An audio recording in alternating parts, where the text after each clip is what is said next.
Plans எல்லாம் சில பாட்டில் வச்சுருக்காங்கல்ல.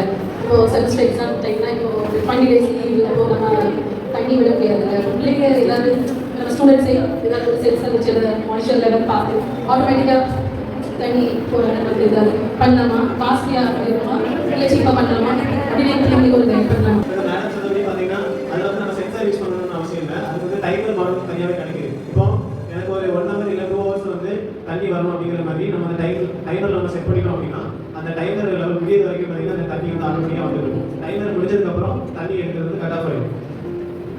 நான் ப்ரெஸ் பண்ணுறேன்னா இல்லையாங்கிறத டிடெக்ட் பண்ணி மைக்ரோ கண்ட்ரோலுக்கு சொல்லுவோம். மைக்ரோ கண்ட்ரோல் தான் அவங்க என்ன பட்டன் ப்ரெஸ் பண்ணிக்கலாம் அப்படிங்கிறது நம்ம ப்ரோக்ராமிங் பண்ணணும். அது பார்த்தீங்கன்னா டோர் சென்சார் இந்த வாஷிங் மிஷின்லேயும் நிறைய இருக்குது. நான் சொல்லியிருக்கேன் டோரை ஓப்பன் பண்ணால் வந்து மோட்டர் வந்து ஆஃப் ஆகிருக்கு, டிஇ எரர்.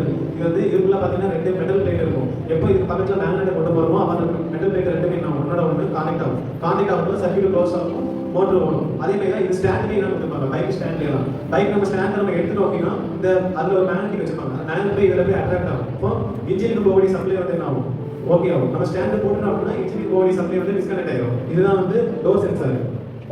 6 volt பேட்டரிக்கு பேரலா பார்த்தீங்கன்னா 2 ரெசிஸ்டர் வந்து